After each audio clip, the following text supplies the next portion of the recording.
Welcome back to Extravagant Fragrances. This is this is the Fragrance Business, volume number 7. And today we're covering the topic of dealing with bills, debts, and expenses as an entrepreneur. I always like to refer back to the housing crash that happened a few years ago.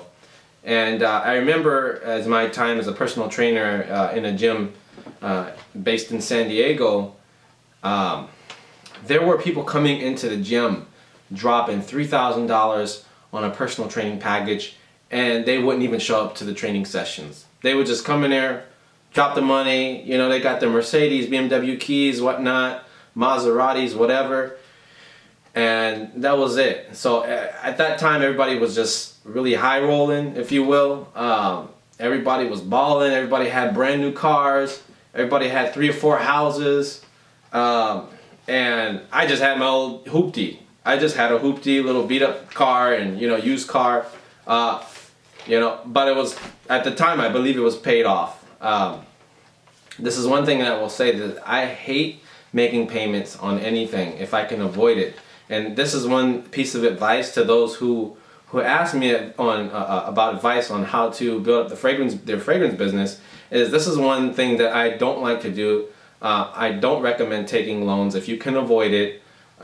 Try, if you can get a car that gets you from point A to point B, get that car, maybe even get 2 used cars. So that way, when one car breaks down, you have the other one that works, and you can get to and from your school or work while the other one's getting fixed in the shop. Because if you think about it, if you have, if you're making a $200 or $300 or $400 car payment every month, and you take that money and you put that aside with, you know, even though you have a used car and it's already paid off and you're not making payments on it, and you're still putting $200, $300 or $400 away every month just for emergencies, okay?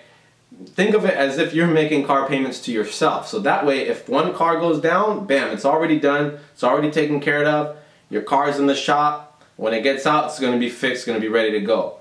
You're going to be saving money. See, the problem is many of us Americans, we live, we like to put on a front, okay? And this is, you know, you'll see a lot of people that they're driving fancy cars, brand new cars, and it's sad to say that most of the time, 90% of the time, people who are driving around these brand new fancy cars, these cars are not even paid for. Maybe they're making payments on them, and they're going to continue making payments for the next couple years or so to the bank, but they don't technically own those vehicles. So it really amazes me how people can kind of put their nose in the air and drive past you in your hoopty, or kind of make fun of the hoopty car that you have, or the car that's sufficient enough to get you from point A to point B, when their cars aren't even paid for, and they're living a life of debt, okay?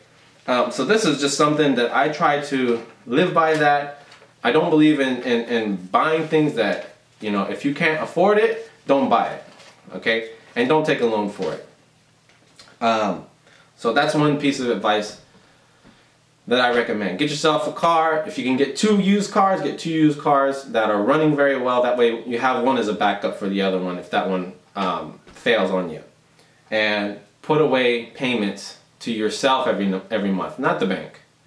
Don't take loans from the bank if you can avoid it, like I said. Another thing that you can do now, the reason why I'm talking about the car issue is because dealing with bills, debts, and expenses, this can all affect your business. If you have a high lifestyle that you're trying to maintain this front in front of your friends or whoever, and trying to look like a big shot, then, you know, this is not going to really help your business. You just living paycheck to paycheck, because, like, what I remember is that everybody in that time that I was in, when personal training was very, and I'm not sure what the personal training industry is like now, but at that time, people were spending a lot of money on personal training packages. I mean, packages would go between, you know, a small package between $500 to $3,000 on up, depending on who you're training with. And You know, in that time, like I said, you know, most of the people who were showing up to the gyms, they were financing everything they had. They were financing their sports cars. They were financing their homes.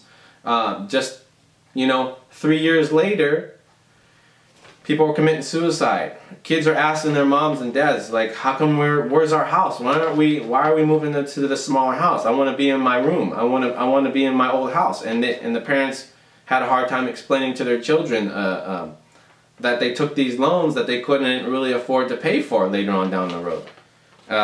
You know, a lot of people resorted to, you know, I've seen guys who were selling houses left and right, you know, being big shots, and then they had to downshift, they had to downgrade and downshift to selling used cars. So my best piece of advice that I could give to anyone trying to start a small turnkey business, an organic business, meaning that you're independent of taking loans from anyone, is to keep your overhead low as possible. Keep your overhead as low as possible. Try not to take loans. I know I keep repeating myself, but try not to take loans. If you live in a house of 2 or 3 people, right? Let's say it's you, your wife, and maybe you have a child. Get a 1-bedroom. You don't need to have you know, 2 bedrooms, big fancy this, big fancy that, when you're only making, you know, $2,000 a month, and you're trying to live in a ritzy neighborhood. It just doesn't make sense. You know, I personally know a lot of immigrants who came here to the U.S. I know one African family told me, he said, when we got here, he said, me and my brothers, there was about 11 of us. We were living under a 2-bedroom apartment, and it was like a middle-class neighborhood, and there was 11 of us under one roof in a 2-bedroom apartment. You know, there was so many of us, we would sleep on the floor, we would have our sleeping bags out, and we were working most of the time, so we didn't really, I mean, we just came there to rest and eat, and that was it.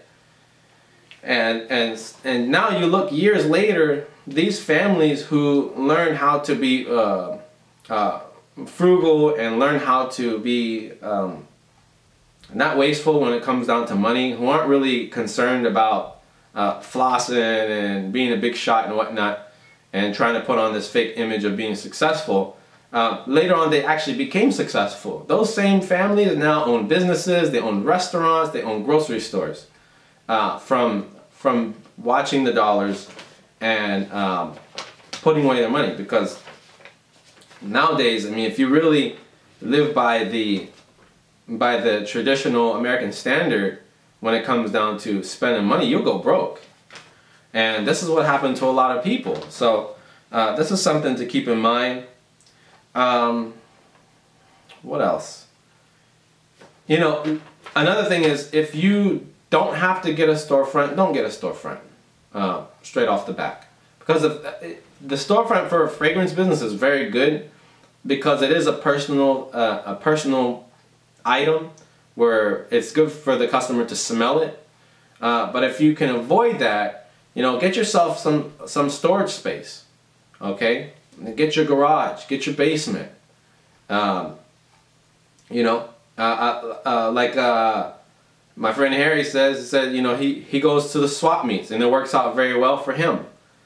So this is another avenue you can look at. I mean, swap meet would be a very good place as well, because you're getting the foot traffic. People are there, and he described it to me as fishing with a net. So this is something else you can look at.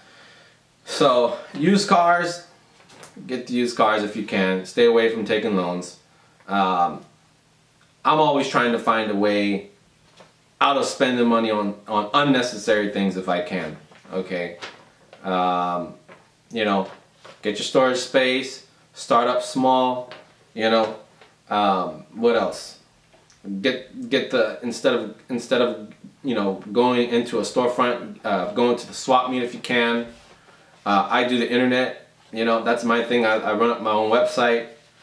So these are just a few things And I can't really come off the top of my head, but start off small.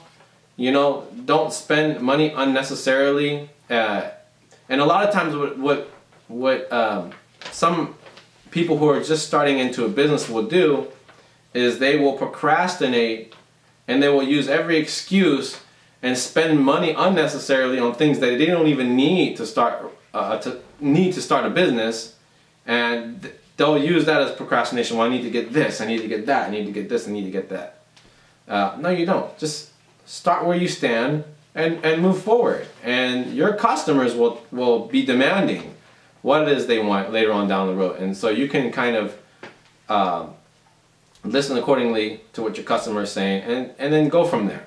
Until then, stay tuned for the next episode of The Fragrance Business. Click on the links below when you get a chance. Thank you very much.